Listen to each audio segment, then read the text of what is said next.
Jeff with Cummins Performance and LDP machine here for our Tip Tuesday. This week we were putting flange sleeves in this 6.7 Cummins block and thought, hey, let's do a quick tech tip video. So we got a nitrogen dewar, liquid nitrogen in it, and I've got the last sleeve in there right now. The purpose of using the nitrogen gets down to 300 degrees below zero. So putting the sleeve in there, we're going for 1 to 1.5 thousandths press fit.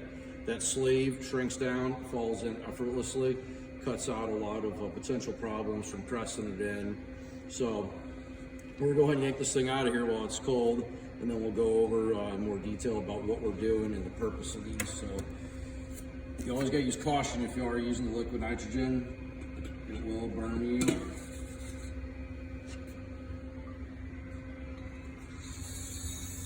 Bam.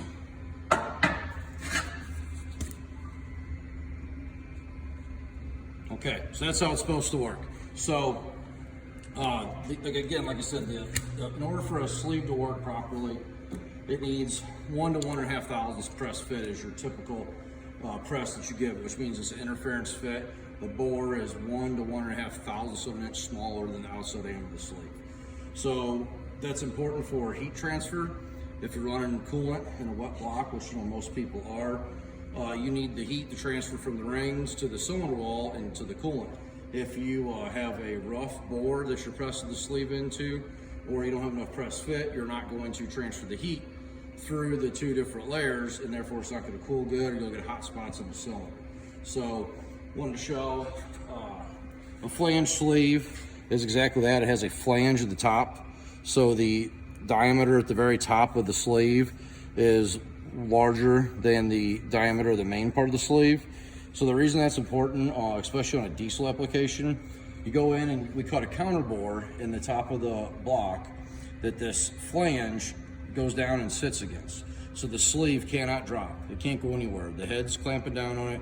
Fire ring or head gasket's pushing on the flange. It's sandwiched in the block. It can't go anywhere. It keeps it rigid. The cheap, just regular straight repair sleeves can drop. So flange sleeves very important.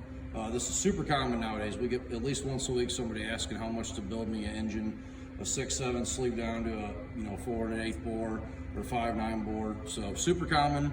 I want to make sure people realize what's going on there. If you're having a machine shop do your work and or building your engine, make sure to ask them things. Are you using a ductile iron sleeve? Or are you using a flange sleeve? Feel free to quiz them. Make sure that they are getting the bore as smooth as possible before pressing that sleeve in. If you have a lot of fractured metal, you have a rough bore, then you don't have the metal-to-metal contact to transfer the heat. You'll get hot spots, you'll have air trapped in there. So a lot goes into it. It's not super simple. So you bore it, you hone it, press the sleeves in, then you got to go back and bore it and hone it again. So there's a lot to it. And also, I forgot to mention, you see me set that weight on there. When you're using liquid nitrogen, it drops in there effortlessly. It's important to have a weight, or you could have a press ready to hold down pressure to make sure that the sleeve stays seated. So as soon as I dropped it in there, I have my weights ready and set a weight on it. I'm still gonna put this to the press. I'm gonna put an indicator on it, and I'm gonna put probably 20 tons on it. Make sure that sleeve doesn't drop at all. If it does, we'll hold tension and let off, make sure it doesn't come back up.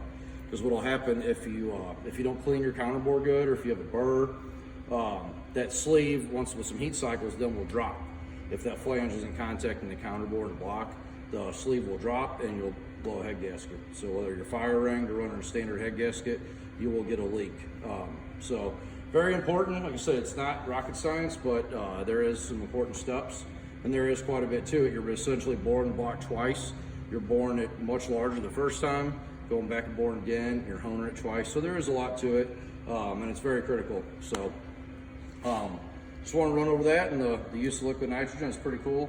So hopefully this helps somebody at least make a decision on getting an engine built. You may not be doing this at home yourself, but it educates you and help you make a decision. So thanks for watching. We'll see you next week.